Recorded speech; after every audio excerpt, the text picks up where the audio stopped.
20장 1절에서 15절 말씀을 읽고 현상과 의미 세 번째 시간이 되겠습니다.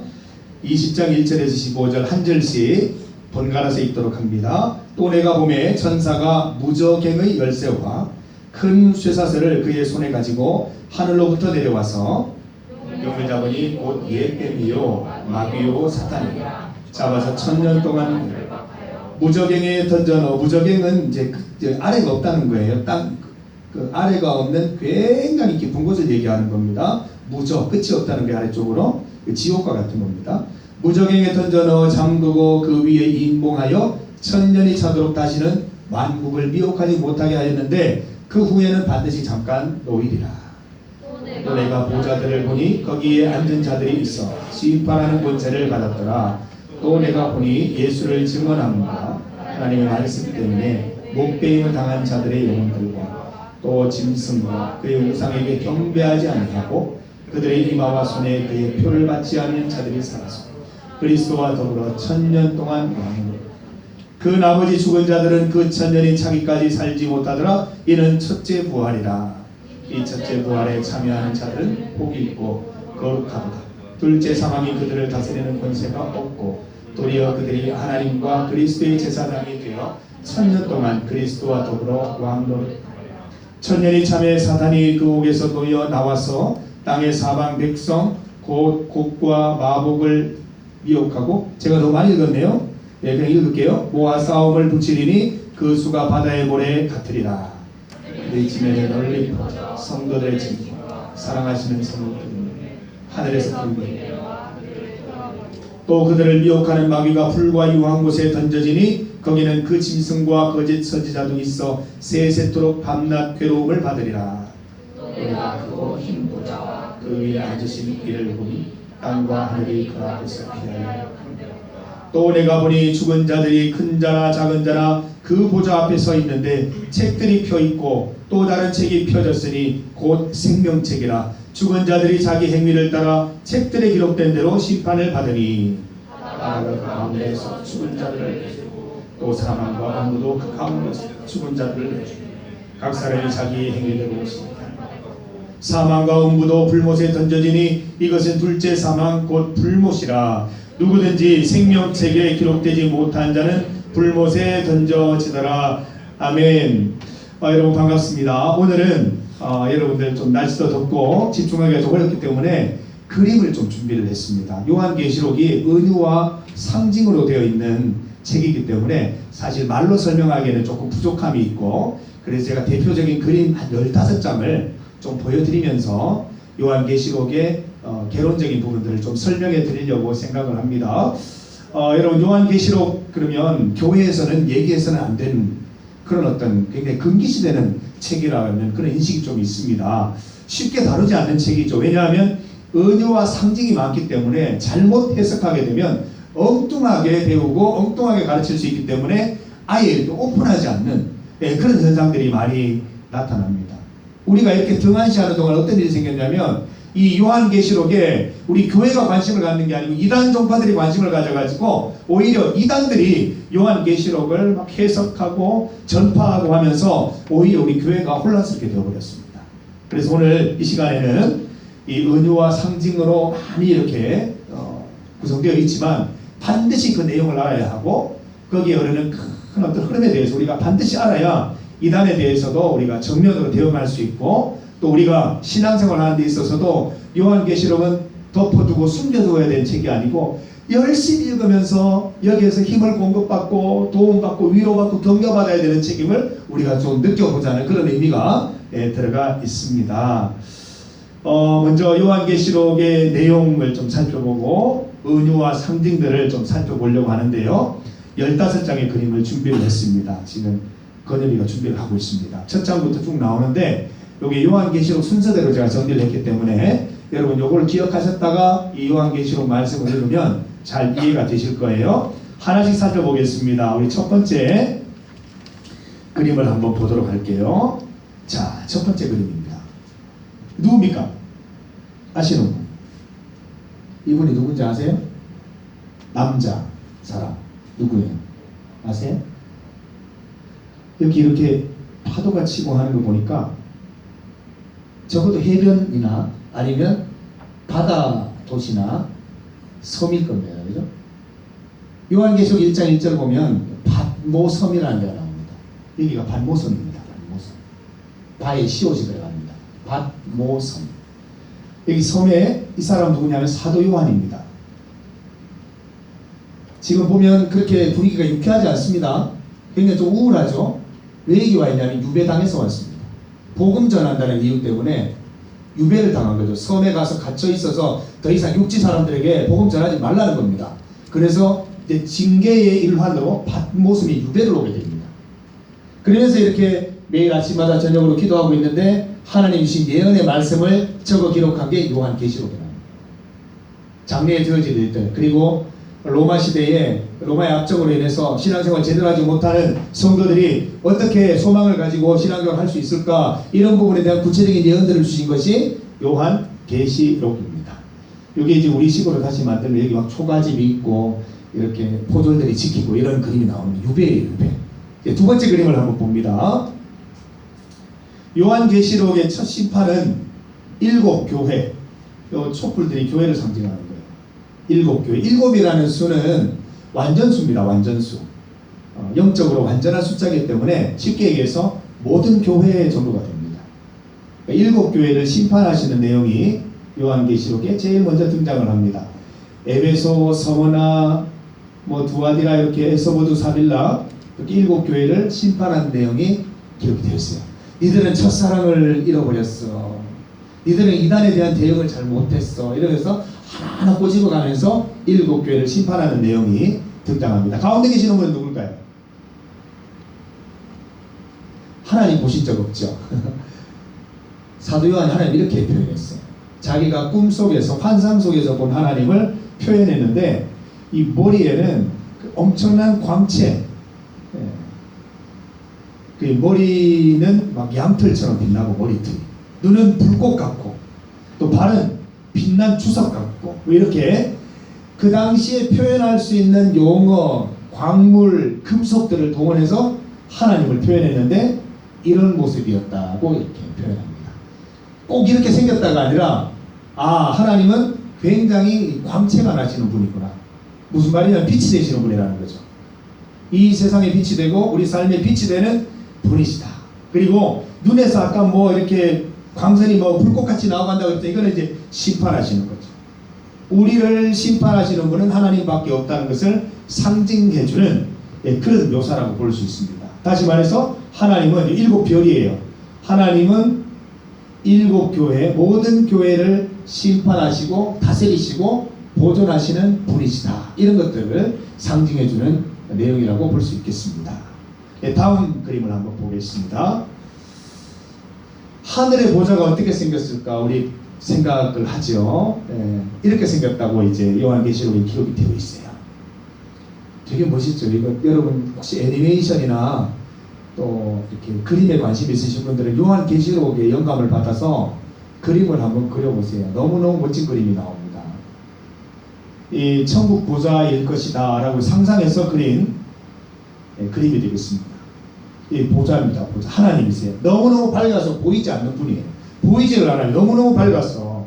이 보좌의 모습이 마치 녹보석 같다 그래요. 녹색 보석처럼, 진귀한 보석처럼 이렇게 녹보석으로 이렇게 빛나는 같은 그런 곳이 있고, 또 보좌의 24장로, 이스라엘을 상징할 수도 있겠고요, 영적 이스라엘이 우리를 상징할 수도 있겠고요, 24명의 장로들이 이렇게 둘러싸고 있다고 얘기를 했습니다. 그 앞에는 4 동물이 있는데 사람을 닮은 것도 있고 사자를 닮은 것도 있고 송아지를 닮은 것도 있고 날아다니는 독수리를 닮은 것도 있는 이런 4마리의 짐승이 또 이렇게 이 보좌를 지키고 있다라고 얘기를 하고 있습니다. 보좌 앞에 수정 같은 유리바다가 이렇게 흐르고 있고, 또 4생물들 6날개가 있는 안과 밖에 눈이 가득한 그런 4생물이 또 보좌를 지키고 있다는 그런 내용이 있습니다. 이 내용들이 의미하는 것은 무엇일까? 하나님을 중심으로 많은 천사들과 또 24장로들, 또 보좌를 지키는 많은 사람들이 이 보좌를 이루고 있고, 이들은 권위와 또 많은 눈들로 세상을 살피고 세상을 또 바르게 지도하는 일에 힘쓰고 애쓰고 있다는 것은 이렇게 많은 존재들이 우리 바르게 인도하기 위해서 애쓰고 노력하고 있다는 것을 우리가 간접적으로 또 살펴볼 수 있는 내용이 되겠습니다. 다음 그림을 한번 보죠. 요한계시록에는 크게 네 가지 심판이 있습니다. 7개로 각각 구성이 되어 있는데요. 교인나대라고 합니다. 7 교회 심판, 7 인의 심판, 7 나팔의 심판, 7 대접의 심판 이렇게 나오는데요. 교인나대라고 부르는데 7 교회에 대한 심판을 우리가 살폈고요. 이거는 이제 이 보좌의 모습입니다. 계속해서 보좌의 모습이 나오는데 계속해서 7 인이 뭐냐면 예전에 여러분 좀 오래된 고대 시대를 배경으로 한 영화들을 보면 왕이나 또 중요한 문서를 이동할 때 도장에다가 이렇게 밀랍을 묻혀서 꽝 찍는 거 있죠. 그걸 못 대잖아요. 그게 이제 인이에요. 인. 그걸 뜯어볼 수 있는 분은 그 받아보는 사람, 수신자. 그러니까 발신자 외에는 못 보는 거예요. 이 인을 개봉하는 분이 예수님밖에 없어요. 그걸 나타내기 위해서 7 인의 심판 이렇게 나오는데 자, 이거는 이제 보좌의 모습이에요. 24장로가 지금 어떤 장면을 보여주고 있어요? 자기 머리에 쓰고 있는 관을 벗어서 엎드려서 하나님께 경배드리는 모습을 보여주고 있습니다. 우리만 예배드리는 것이 아니라 천상에 있는 24장로들도 예배를 드리고 있어요. 천상의 예배가 있다는 것을 보여주고 있고 우리는 사실 이 예배를 본받아서 우리도 예배를 드리고 있는 겁니다. 다음 장면 그림 한번 보겠습니다. 여기 이제 또 사라졌어요.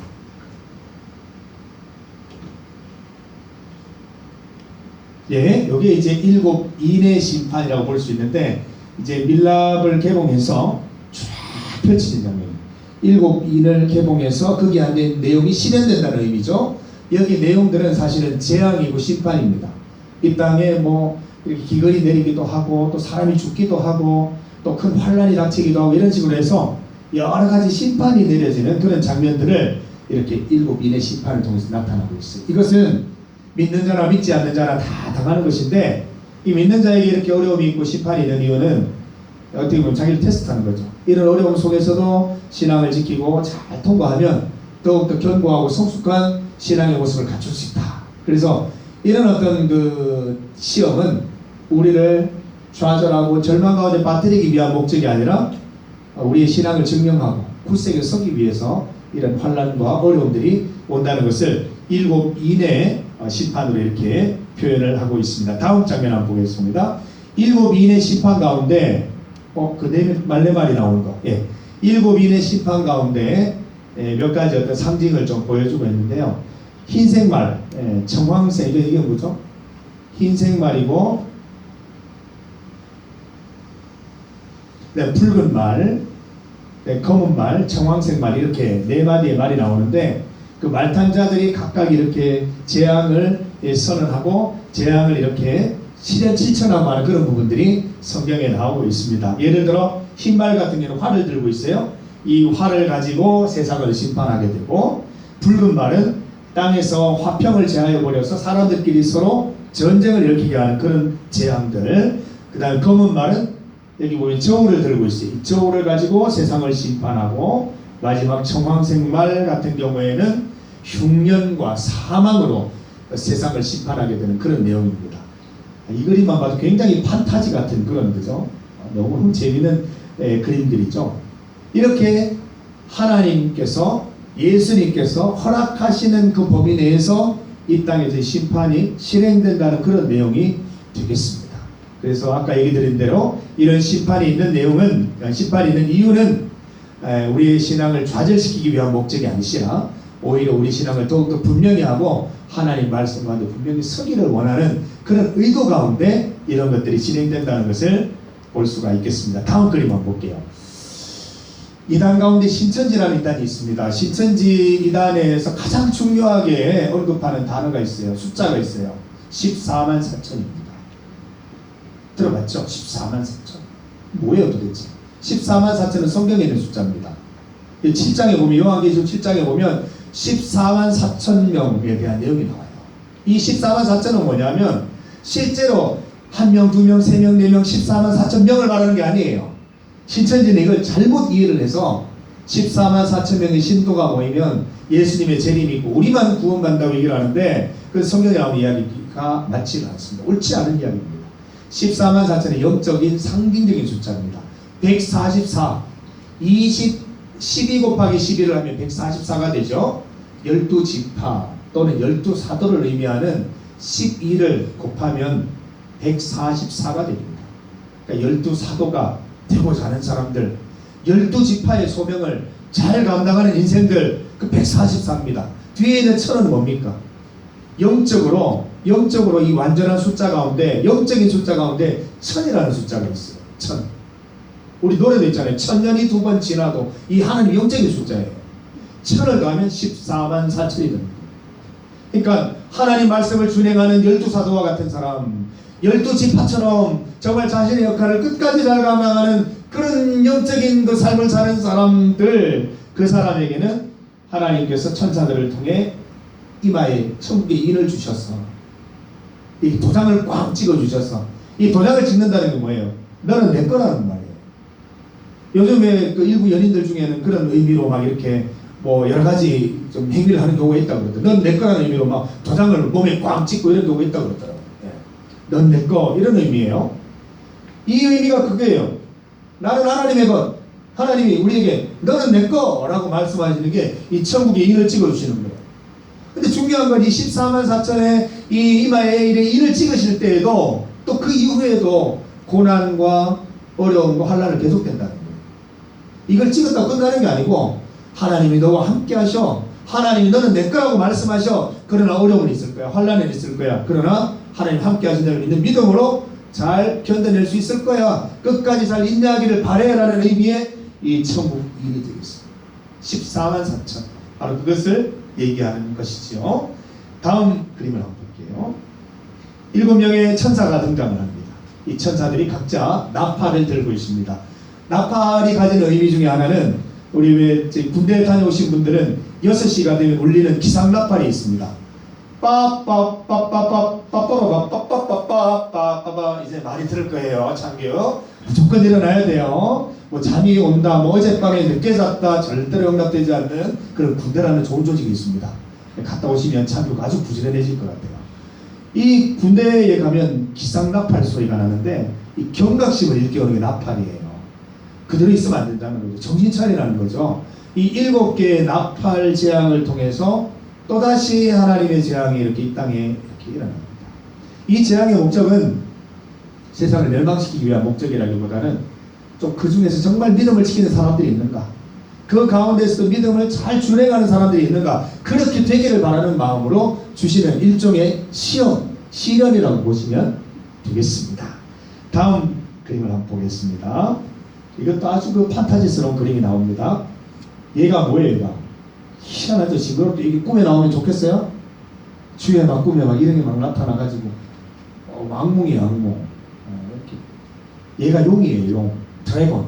네. 성경에 용이 나오는데, 동양에 있어서, 동양적 사고에 있어서 용은 굉장히 좀 신성하고 긍정적인 존재로 이렇게 얘기가 되지만, 서양에 있어서의 용은, 성경에 있어서 용은 사탄을 대변하는 사탄입니다. 네. 악을 상징하는 동물이 용입니다, 용. 그래서 이 용은 어떻게 생겼냐면, 머리가 보시면 7개. 그리고 이렇게 불을 한번 해야 되고, 불이 10개라고 되어 있어요. 용이에요. 이 용은, 성경에 나오는 용은 무조건 이 악이에요. 사탄이에요. 그래서 이 상징이 되어 있어요. 여기는 여자가 있어요. 이 여자는 이제 어떤 아이를 베고 아이를 이렇게 출산하는 그런 여인으로 표현이 되어 있는데, 출산되는 그 어린아이가 예수님으로 상징된다고 말하는 분들도 있고, 아니면 교회라고 얘기하는 분들도 있어요. 그래서 자꾸 도망을 다녀요, 용을 피해서. 그러니까 우리 교회들이 계속 어떻게 보면은 도망을 다니는 거죠.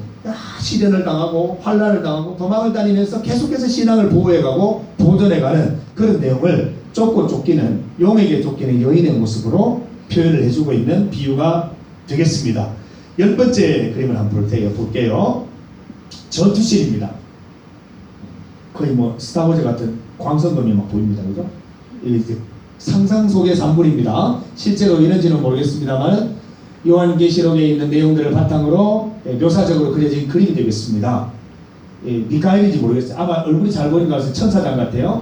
천사장 미가엘이라는 사람이 있고요. 미가엘이라는 존재가 있고 그 존재가 이끄는 천상의 군대가 있습니다. 이 군대가 용과 전투를 벌이고 있는 거예요. 얘도 이제 용의 대장 같은데 둘이 대장끼리 한번 붙었고 나머지 용들은 지금 막 추락하고 있는 그런 모습들이 있어요. 누가 승리할까요? 성경에서는 이 정군천사들이 승리하는 걸로 표현이 되어 있어요. 사실은 우리가 이 땅에서 내가 이제 모든 그 시험을 감당하는 것 같고 어려움을 감당하는 것 같고 믿음 지키는 게 정말 힘든 것 같고 나 혼자서 믿음 지키기 위해서 정말 매 순간 노력하는 것 같고 내 힘으로 다 감당하는 것 같지만 사실 이 천상에서 이런 큰 전투들이 벌어지고 있다는 거예요. 나만 이 신앙을 지키기 위해서 분투하는 것이 아니라 천상에서도 내 신앙을 지키기 위해서 천군 천사들이 저렇게 악과 사단과 대적해서 싸우는 그런 천상의 전투가 반드시 있다는 것을 분명히 있다는 걸 우리에게 보여주는 그런 그림이 되겠습니다. 다음 그림을 한번 볼게요.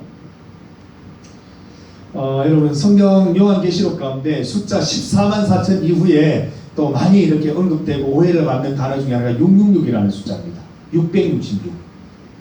성경에서 7, 7이라는 숫자는 하나님의 수입니다. 완전수라고 합니다. 완전수. 그 자체로 온전한 숫자예요. 7. 그래서 우리 교회 다니는 분들 7을 좋아해야 돼. 7. 그렇다고 해서 여러분 카지노 이런 데 7 가지 말고 그런 데 가면 안 돼요. 7이라는 숫자를 우리가 좋아해야 되는데 6은 7에서 하나 빠진 숫자예요. 불완전한 숫자라는 거예요. 이거는 이제 사탄의 숫자예요. 악의 수예요. 그게 이제 세 개가 겹치면 666이 됩니다. 666이 됩니다. 그런데 성경에 보면 여기 보면 7 아까 용을 소개했지요. 꿈에 나오면 정말 징그러울 것 같아요. 여기 이제 표범을 닮았는데 얘도 머리가 7개예요. 좀 흉측스럽게 생겼어요. 왜 사탄을 이렇게 동물로 표현할까? 흉측한 동물로 표현할까? 생각을 해보면 사실 동물은 이제 영안이 없어요. 영적인 부분이 없어요. 본능에 강한 어떤 존재예요. 그래서 아마 이렇게 동물들로 다 표현하지 않았나 하는 생각이 들어요. 여기 보면 물에서 갑자기 튀어나온 이상하게 생긴 위녀와 야수에서 나온 야수 같은 그런 존재가 사람들에게 아까 그 어린 양 하나님이 하셨던 것처럼 인을 막 이제 주고 있어요. 이마에도 인을 찍고 그 다음에 여기 오른손에도 인을 찍어주면서 사단의 어떤 존재로 확인하는 그런 장면들이 나오고 있어요. 여기에서 인을 받지 못하면 경제적인 매매를 못하게 사단이 이 땅에 권세를 잡고 있기 때문에 매매를 할 수 없도록 경제적인 부분을 차단하는 제한하는 그런 내용이 나오고 있어요. 그래서 이 도장을 받아야 인을 받아야 경제활동을 할 수 있는데 다시 말해서 사단의 표를 받지 않은 사람들 믿음 안에 참된 결단을 한 사람들은 경제적인 부분에서 상당히 손실을 입는다는 거죠. 정말 이 가운데에서도 그 인을 받지 않고 신앙을 지킬 수 있겠느냐 하는 게 이게 666입니다.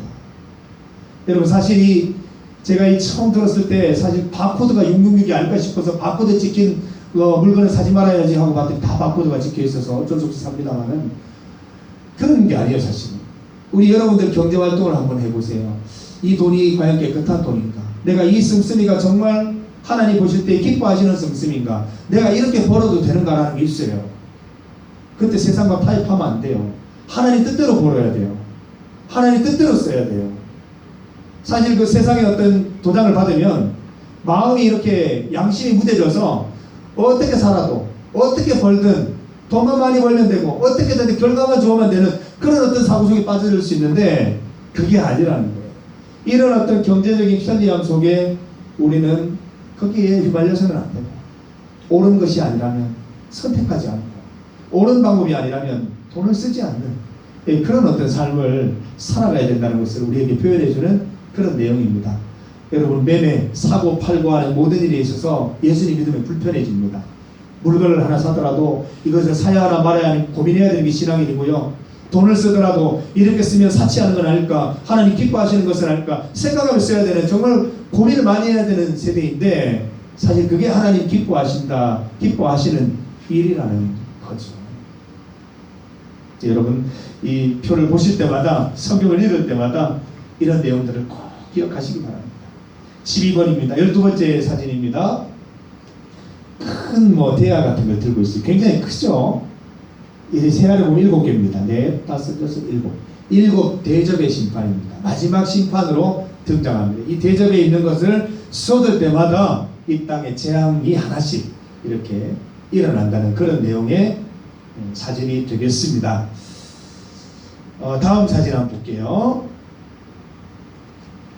이게 이제 생명책입니다. 여기 보면 이 속에 이제 기록이 되어 있는 거예요. 이 땅에서의 우리가 행동한 모든 행위와 말이 기록되어 있어요. 맹예지가 어떻게 이 땅에서 살았는지 다 기록되는 게 이 생명책이에요. 저기에 이름이 기록되어 있는 사람은 이제 천국에 가게 되는 그런 내용이에요. 저게 생명책이에요. 저런 게 왜 있을까요? 우리 어떤 천국에 대한 열망이겠죠. 내가 저기 이름이 기록되면 좋겠다. 내 이름 저기 있었으면 좋겠다. 내 이름이 저기 들어가기 위해서 내가 말 한마디 행동 하나 조심해서 정말 저 생명책 기록되었으면 좋겠다. 열망이죠, 열망. 그러니까 저 리스트에 들어갔으면 좋겠다. 이런 열망을 우리에게 구체적으로 표현해 주는 게 바로 이 생명책이 되겠습니다. 다음 사진입니다. 불못 사진이죠. 이게 무슨 용광로라든지 어떤 화산을 이렇게 가져온 게 아니고요. 성경에 나오는 그 불못에 대한 내용들을 기록하고 있어요. 뜨겁겠죠? 지금 그 여름에 뜨거운 걸 보니까 더 덥죠? 그죠? 성경에 보면은 지옥을 이렇게 불못으로 이렇게 표현을 해놓습니다. 거짓말하는 사람들, 또 하나님에 대해서 거짓 증언하는 사람들, 또 하나님 말씀을 지키지 않는 사람들, 죄를 저지르는 사람들 다 이 불못에 들어가게 된다고 성경에는 기록을 합니다.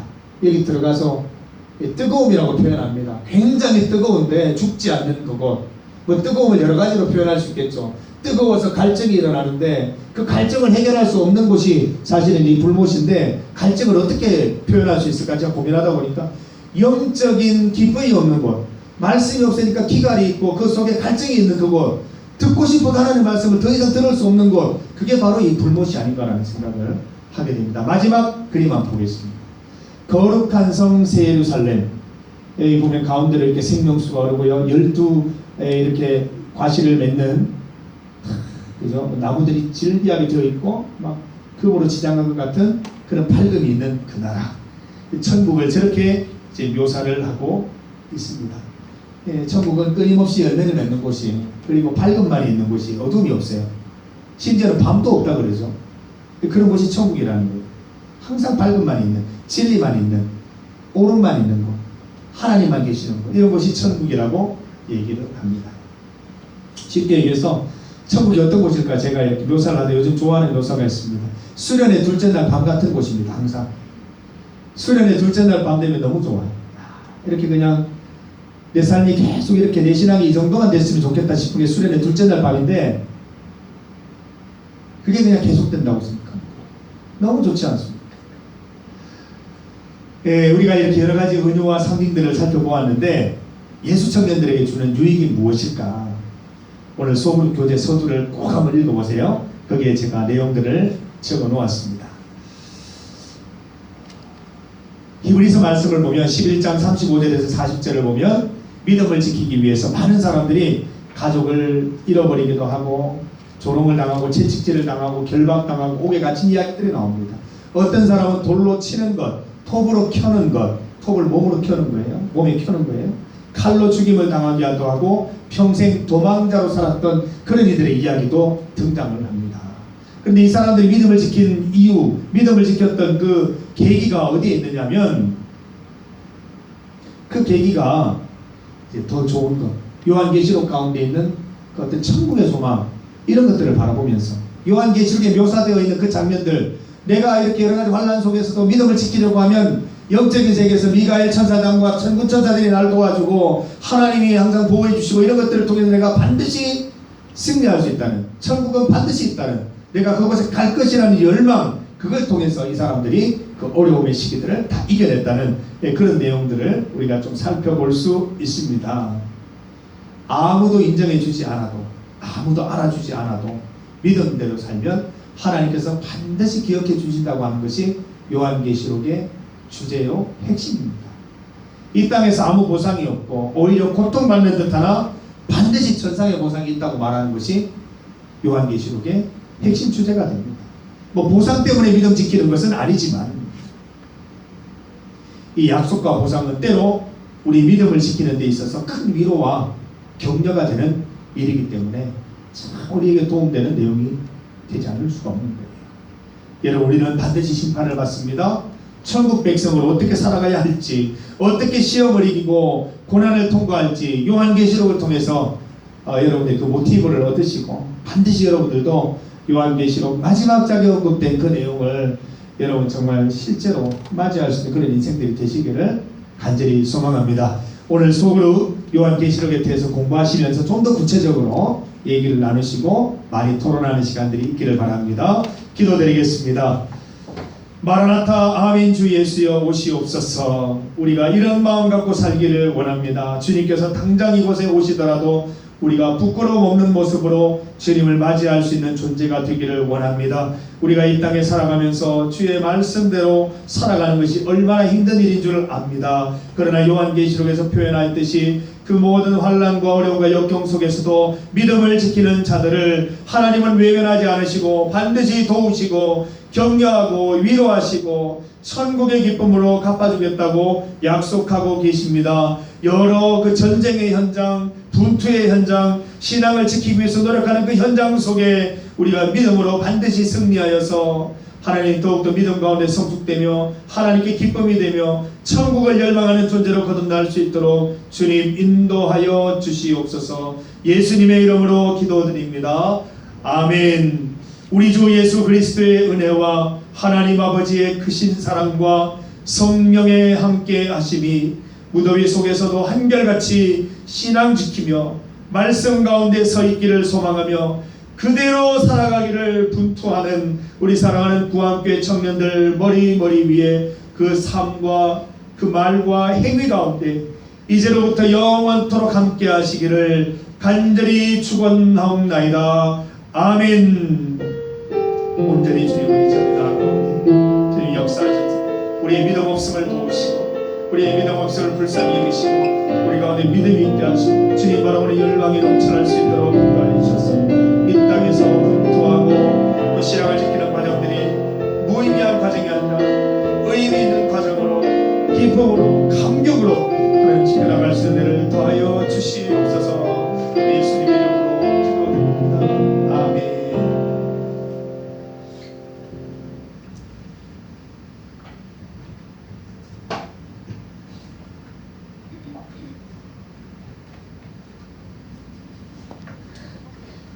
안녕하세요. 7월 셋째 주 예배 오신 여러분들 사랑하고 축복합니다. 사랑하고 축복합니다. 주일 오후 저희 성경부에게는 주일 오후 1시니까요. 다들 늦지 말고 빨리 와주셨으면 좋겠어요. 그리고 7월 예배위원은 임원들이고요. 토요일 5시에 기도회가 있어요. 토요일 5시에 기도회가 있는데 많이 참석해 주시고 함께 청년부를 위해서, 교회를 위해서, 또 나라를 위해서 기도하며 나아갔으면 좋겠습니다. 기도의 인도는 차후에 알려드릴 거고요. 8월 3일부터 5일까지 봉화법정교회에서 저희 미자리 수련회가 있고요. 8월 14일부터 16일